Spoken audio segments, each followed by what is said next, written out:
नमस्कार दर्शक बंधु आपण मानक आमर यूट्यूब चैनल सर्वे भवन्तु सुखिना को स्वागत जनाउछि। दर्शक बंधु नड़िया को श्रीफल कहा जाए। हिंदू धर्म रे प्रत्येक पूजा और पर्वपर्वाणी रे नड़िया व्यवहार होइथाए।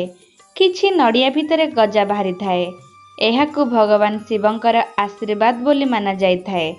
दर्शक बंधु पुत्र संतान इच्छा रखिथिबा लोके नड़िया गजार प्रयोग करी संतान सुख प्राप्त करिपारिबे।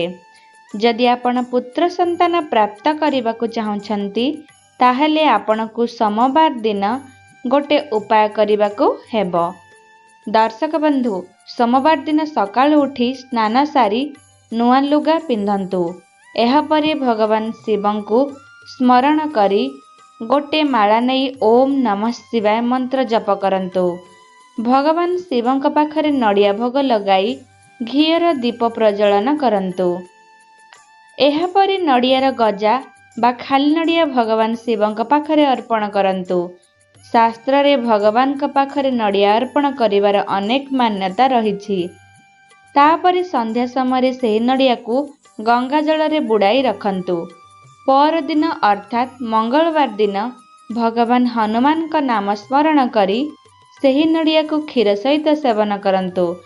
किंतु दर्शक बंधु ध्यान रखंतु एही उपाय आपण को सोमवार दिन ही करिबा उचित। एहा द्वारा आपण निश्चिंत भाव सुफल पाइबे। आपण मानकु कहि रखुछु जे एही उपाय मान्यता अनुसार करा जाइथाए।